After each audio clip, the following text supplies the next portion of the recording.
Welcome everybody to Emotions and Shit. Haven's not here.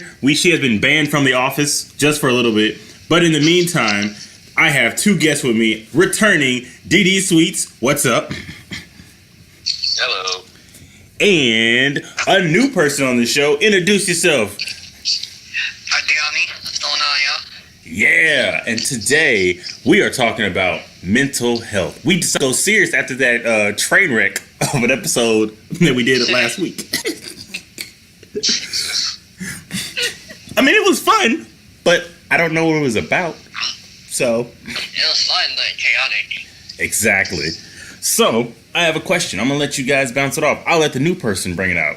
Why do you want to talk about mental health?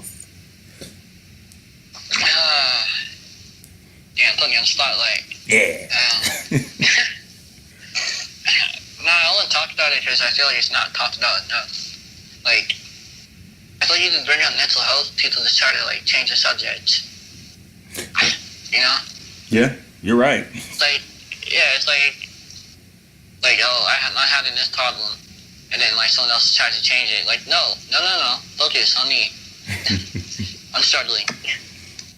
I mean, you are right. I mean, I know, especially in the black community, when you try to talk about mental health, be it by some situation or just, you're just feeling, depressed or down, it's not something that we talk about. We shoot that under the rug and keep rolling.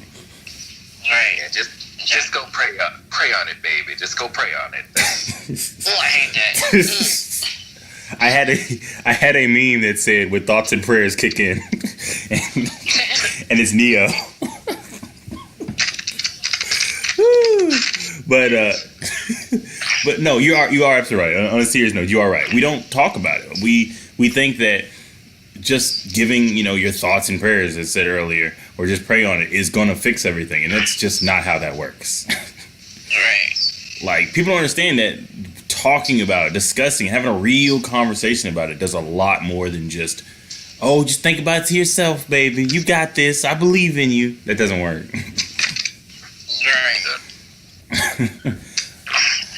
Like, what is, to not get too personal, do either one of you have any strugglings or experience with mental health? Yeah, I do. Okay. Well, it's man, because it's funny. Like, I didn't deal with any of this stress shit or anything until I joined the Navy, and I think a little bit before that, where I'm just like in my mid-20s, trying to figure out what the fuck I'm gonna do with my life. Can't get a job anywhere, sleeping on my ex's couch and shit. It was getting to me. Then I go and join the Navy, and then I'm dealing with more racism, sexism, homophobia, and everything. Because being a black man who was bisexual at the time in the fucking military during the last leg of Don't Ask, Don't Tell, it's so much fun. I assure you. Oh, yeah. I thought that was loads of fun. Not the good load, sadly. oh man. But it's I mean, I had family. As much as I love them, like my grandmas, we had one who told me, to stop being a chicken shit, and the other one who told me to just, pray on it, because she was big. She was a big Jehovah's Witness, and I'm pretty sure she still is, even though she's like up in the heavens. She was just like, ask Jehovah for help and do this and do that. I'm like, as much as I love you, that shit does not work. Jehovah's not going to help me. I need therapy or pills or something. Right. Yeah. I mean, you're right, because I know I've had my dealings and strugglings, and like, I know growing up, in my house, it was like, you just having a bad day, or don't worry about it. And my roughest years were around, about the 21 to 24-ish age group. I was just like, it was to a point where, like, my significant other didn't know nothing that was going on. Like, to this day, I talked to her, like, I think a month ago, and she was like, "You were going through all that?" I was like, "Yeah." "Why don't you say anything?" We don't say anything. We just, quote unquote, power through it. Right. And and I don't recommend that, because you can't you can't just backseat those emotions, man. They just build up, and then you might lash out at people. You might be hyper depressed. Just crazy things. Just a whole bunch of things. Yeah, that had all of that happen. Man. Go ahead. My depression didn't start till, I want to say, junior year of high school. Damn. Yeah. But the reason is because I had 2 surgeries in less than a year. And that shit, like, took a toll on me. And on top of that, I was back in the hospital for, like, a different reason. So I was just like, fuck it, like, this fucking sucks. Can't do anything. Not getting any better. So, I'm gonna get real personal, y'all. Sorry, y'all. No, go ahead. Go ahead, man. But when I got out the hospital, I was like super depressed. Like, I tried to like kill myself, but not in a traditional way. Well, I don't want to say traditional because that sounds like I'm glorifying it, but y'all know what I mean. Yeah. But like, the way I tried was that I laid in my bed for like maybe a month and a half, maybe 2 months, and I didn't do a single thing, like, at all. I didn't eat, I didn't drink. The only time I got up was to use the bathroom, and that was it. Man. And it got so bad that my mom and my dad, like, invited family down. And at the time, I was so out of this, I didn't realize that they're all down there. And, like, when I, like, finally came to, like, years later, my mom told me, she's like, I invited all of your family down because I didn't want them to, like, not see you for your last time because I thought you were really going to die.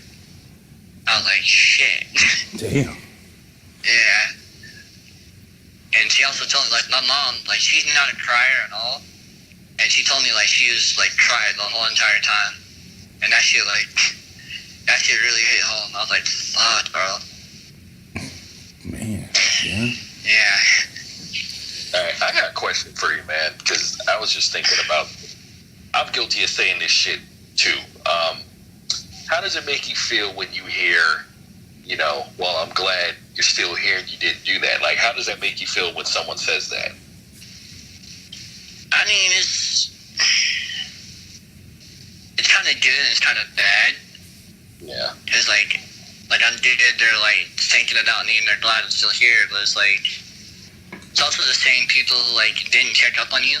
So it's like, shit, yeah.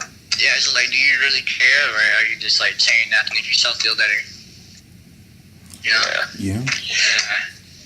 Because that's pretty much where I'm at in life. I think just as I get older, my situation is not getting any better, and just hearing that, well, I'm glad you're still here, is starting to do more harm than good.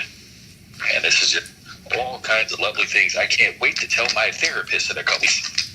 All right. Mm-hmm. Oh man, Jason, when you mentioned that you didn't really talk about it, that also kind of sucks. But we have to realize it's kind of hard to seek help, because the last time I checked, or maybe this isn't true, I don't know if there is such a thing as pro bono therapy out there. Oh, no. It's fucking expensive. You're absolutely right. Pills are fucking expensive. Like, I'm a vet, so, I mean, it's cool that I do have access to that, but at the same time, it's not helping as much as it should. Yeah. I did have the money to go get better therapy, but, I got to take what I can get. Oh no, I agree with you, because I didn't talk to anybody, but yeah, that was part of the reason, because it's like, it's expensive. It's time consuming. So you feel like when you start thinking, I know for me, when I started thinking about all the things I would have to do and say for it, I was like, I don't want to say it wasn't worth the time, but I felt like it's too much effort. That's just too much.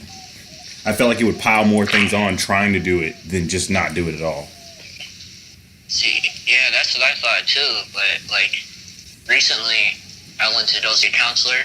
They have one on like campus. So I went to go see her regularly, and that shit like helped so much. Like after every session, I was just like, why the hell did it take me like 7 years to come see a therapist? Like,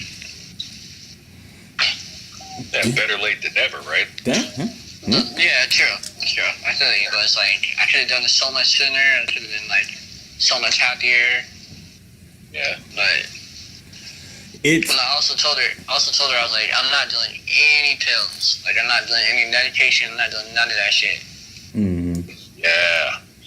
Yeah, like, cause they actually put me on the antidepressants before, and that shit made me way worse. Exactly. Yeah, I was like, I'm not taking this shit no more. Now I have a question about that. If you were to take those things, I've never taken them, but how do they actually make you feel? Because I've always wondered about that. You want to go first, or? Yeah, you go ahead. I'm talking a lot. No. I mean, let's see what happened. Like the first time I tried to kill myself, they sent me to the mental ward at the VA, because that's exactly where they should send us. And they had me on Prozac for a little bit, and I mean it was helping for like a split second, but my dumb ass was trying to chase it with vodka at the time, which I don't really recommend. My guy. And then when I got out, they had me on Zoloft, and I just didn't enjoy like the false happiness. And this is another thing the VA needs to work on. When I have to specify which type of doctor I need to see for therapy, and the first thing they recommend is, I mean, we can set you up with a therapist, or we can set you up with someone who's going to prescribe you something. That's bad. Wait a minute. Wait. What? Like that's how now. That's like they asked. Like I would have. They almost set me up with someone who was just going to give me pills, because that was like the closest. Like I wanted to go right away. It was like, okay, you can either wait 2 weeks or you can go see this person who's probably just going to give you Zoloft. Like, what the fuck? Like, no. I need to talk to someone. I don't want pills. Like, get the fuck out of here. It's bad enough you got me taking all this other shit for for bad cholesterol and everything. That's my own damn fault. Because, food is delicious. Why eat healthy when there's White Castle? But never mind. Right. Yeah, I feel you on that. But, like, when I was actually prescribed antidepressants maybe, I want to say, like, 3 years ago. And that shit, like, I turned into, like, a fucking zombie. Like, that shit was not tight. And I was having these, like, crazy-ass dreams also. Just, like, so outlandish. I'm like, what? I wake up like, what the fuck was all that? I've heard that. Now? I've heard that we have wild dreams you can't explain. Yeah. And also, like, when I was taking them, I was sitting outside with my mom, and I was just, like, staring off into space. Like, I do that anyway, but it was, like, the worst. My mom's looking at me, and she's like, are you alright? I was like, not really. So this is that medication, huh? I was like, yeah. So you need to start taking that. And I started taking after that. Same here. Yeah, I was like, I don't like this. Staring off the space, freaky dreams, zoned out. Yeah. Nah. Because I was always curious. Okay, because I won't name their names, but I have certain friends that just like, they're my African American friends, and when they talk about like mental health, a lot of them say it nonchalantly because they don't know how you're gonna take it. Yeah. And I know with my friends, I tell all my friends, just be straight up, just say what's up, because I don't judge people, not allowed. Because a friend of mine, she her husband it was so crazy. Her husband got a job at the same mental hospital that she was admitted to like 3 years ago. Yeah. And I was really, I was flabbergasted. I was confused. Like, how do you feel about this? She's like, I don't really know. Because her husband didn't know, because they just got married. He didn't know that she had gone there because she had never talked about it. So I was really confused what was going to have to, that conversation she's going to have is going to be interesting. But it's to that point where these two people are going to get married, but they didn't know, he didn't know that she had, been to that mental institution before. Because we don't talk about it to that degree that you got married, you got whole married to somebody and they have no idea. Because I didn't. I feel like. Go ahead. Honestly, I feel like those who do talk about it a lot aren't really going through it. Like, I don't want to say like they're liars, but it's like it's kind of like the saying like the loudest guy in the room is also the weakest guy in the room. Yeah, so like someone's constantly talking about it, like, oh, I went to this institution, I was on this drug, and like, are you really going through that, or are you just like looking for attention? You're kind of, I get what you're saying. You're saying like, it's hard for people to already talk about it in the first place. And it's one thing to be asked about how you're feeling as opposed to somebody constantly telling you. Just saying it, just telling you out of nowhere. Yeah.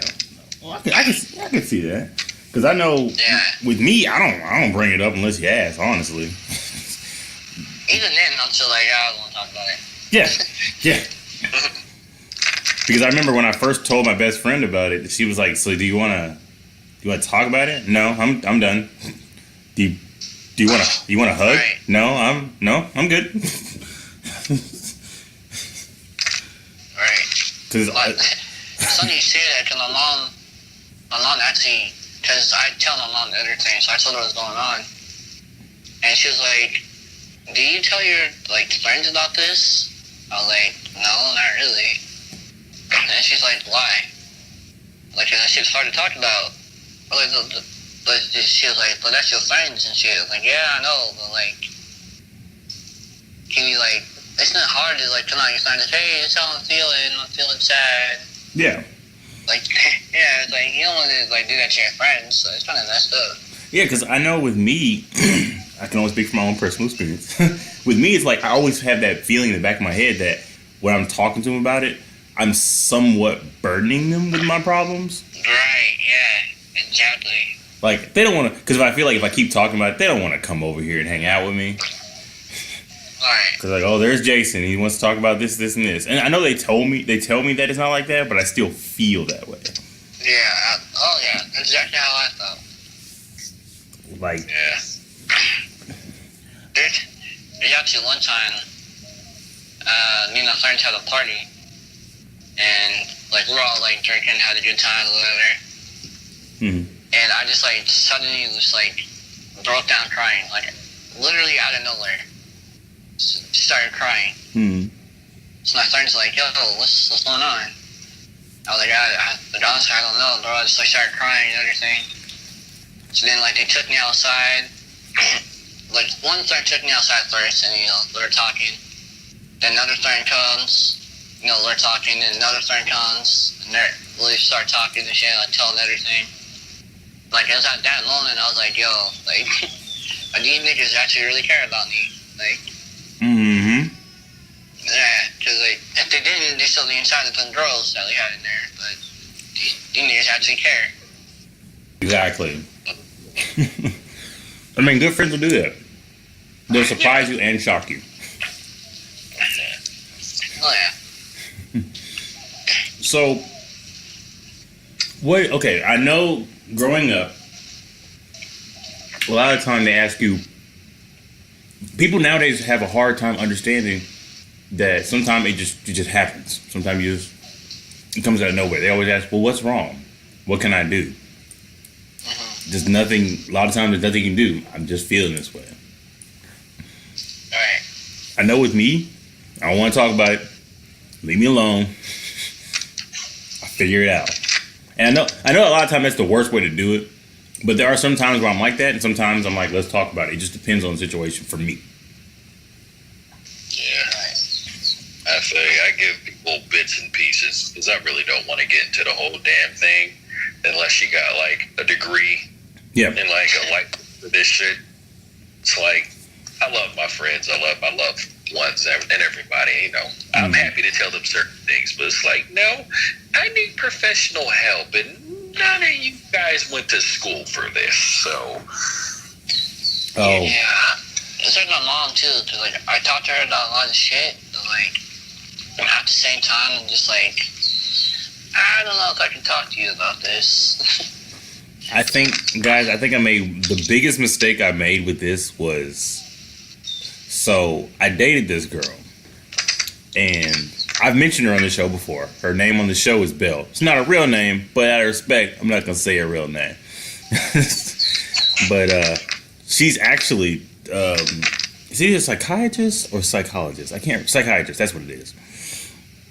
And I made the mistake because growing up, I would talk to her about these things. And then we started dating, and then we kept talking about it, but it got weird because she got a whole degree in it. So, like, I didn't want to... You felt like a case study, huh? I felt like one. Like, she kept telling me I wasn't, but I kept feeling like one. Yeah. I feel you on that.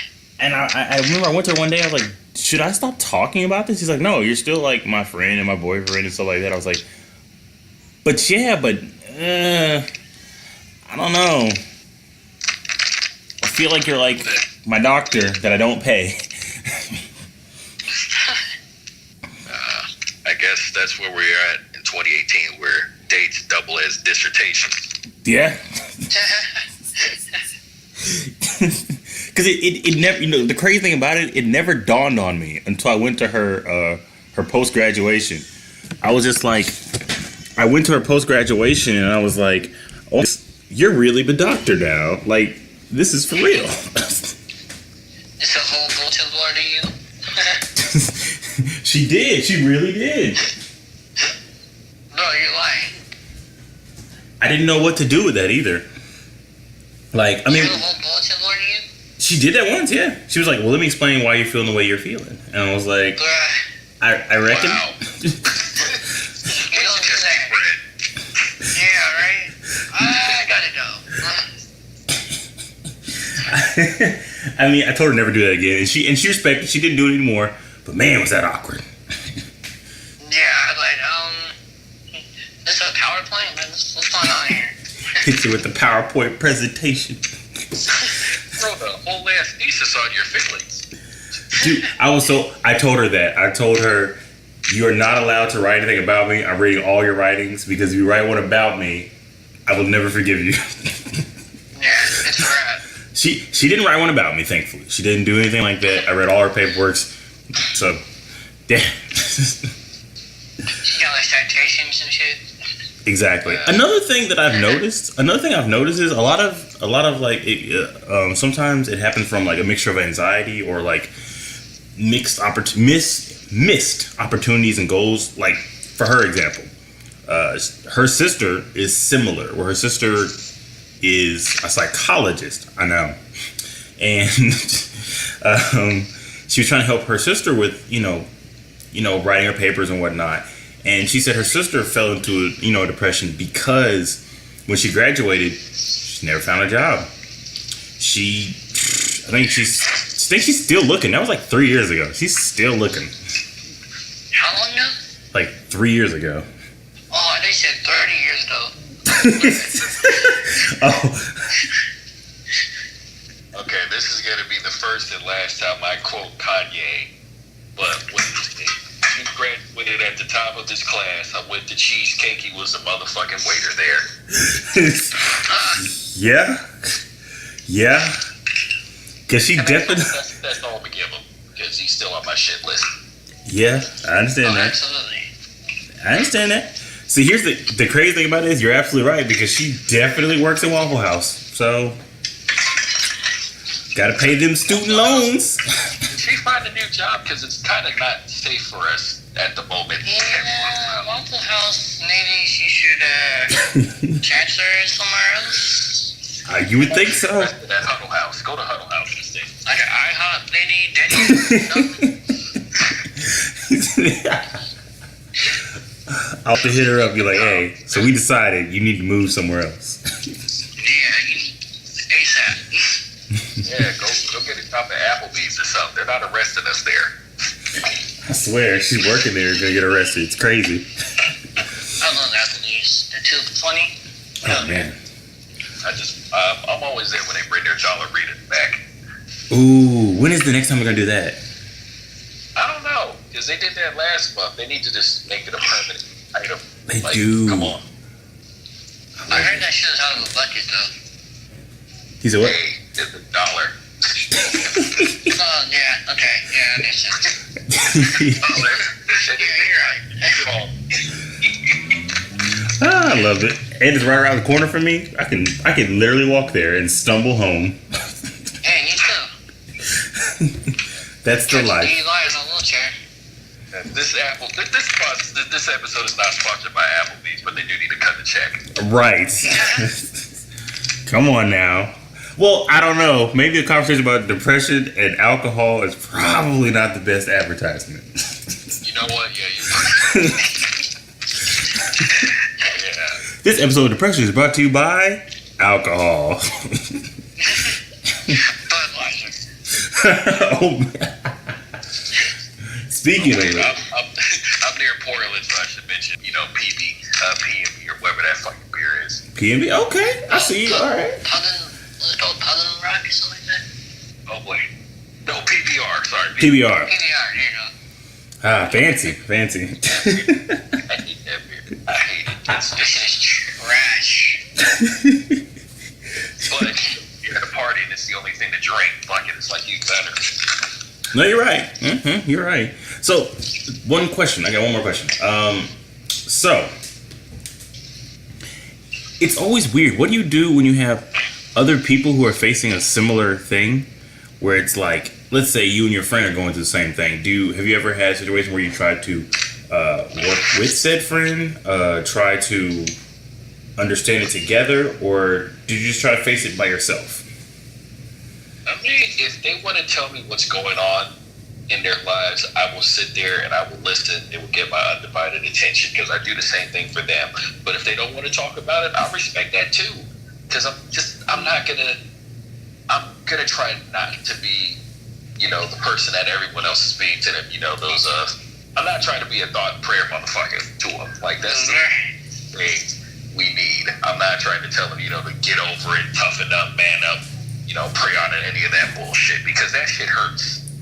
Right.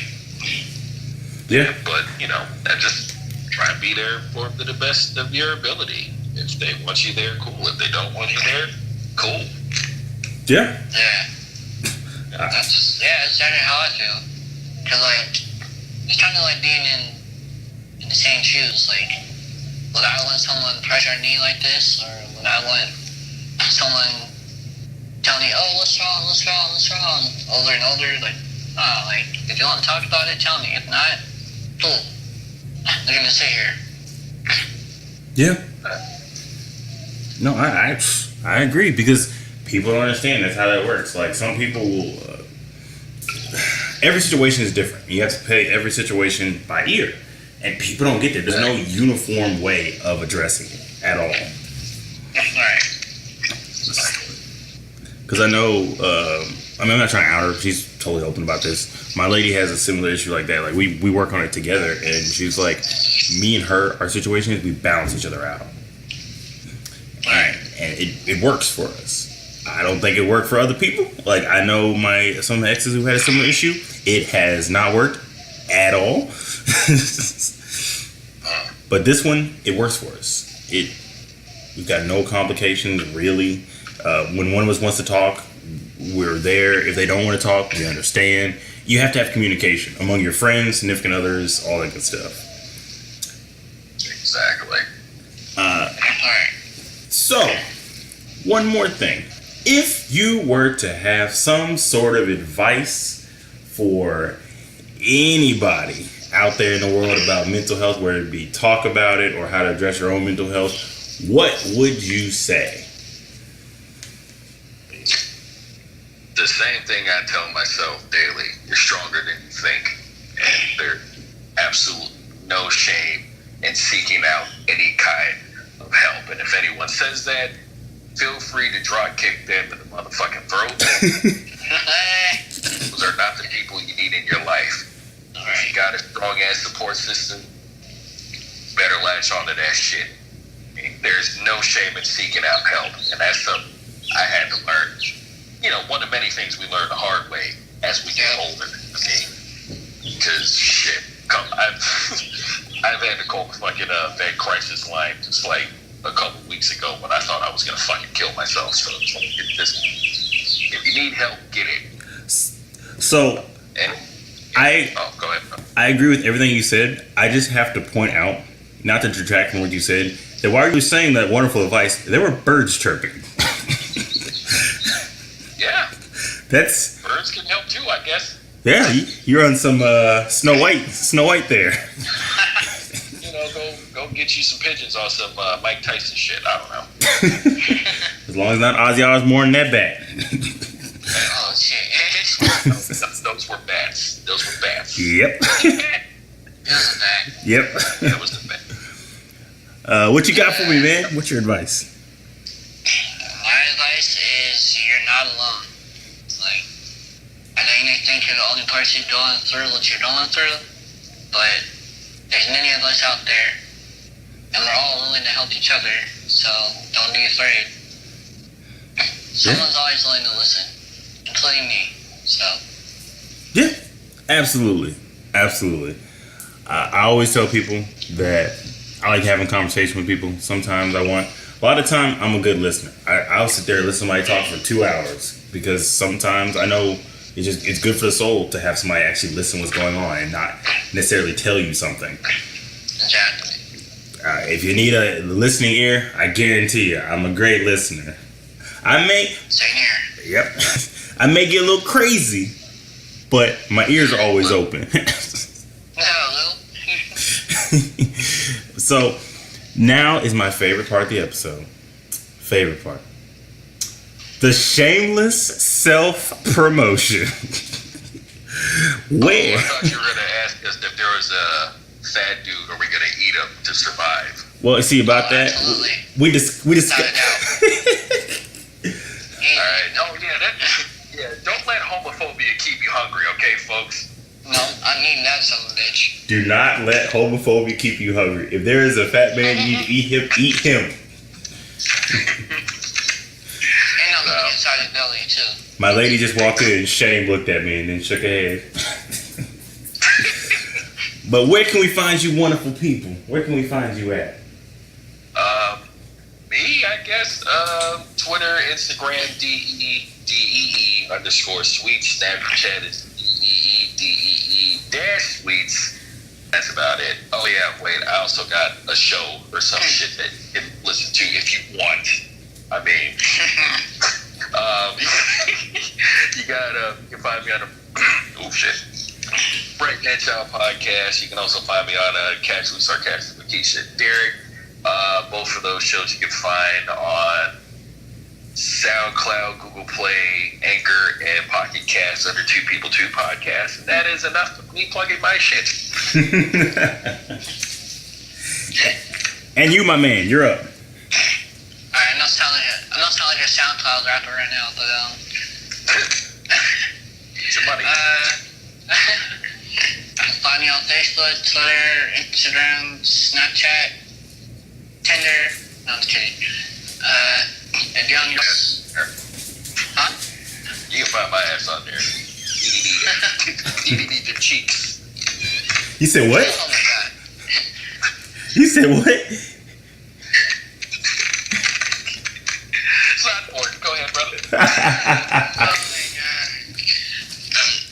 Yeah, find me on Facebook, Instagram, Twitter, Snapchat, Diyaami Travis. I have this podcast coming out, but I'm too lazy to do it, but it's coming. Respect. It's going to be called Life on Wheels, coming soon. Watch out for it. Respect. We'll put a link down. Once it comes out, I'll go back and edit this one and put a link down there. Alright. Just hit me up. And you can find this wonderful podcast right where it's at. Emotions and we're everywhere you can listen to audio stuff except for Spotify. Working on that. It should be like another 2 weeks, and we should be there too. And then we've made it to the big leagues. But yeah, and follow us on Twitter at ENS Podcast 1. Also, our same for the Instagram. And I was gonna plug Haven. You know what? Actually, I'm just gonna go ahead and plug her. You can find her on Snapchat, Facebook, YouTube, and all that at Haven Rain, HAEVYN_R. Ooh. How you say her name again? Ooh, REYHNE Rain. She gonna kill me for that because I'm not gonna edit that at all. Yeah. All right. We'll see y'all wonderful Put this people. out there What's more up? suitable for procreation. That's all I'm saying. You cast your name in the ballot box to procreate with yeah. Wow. We have smart babies. They'll save the world. Wow. Saving the world.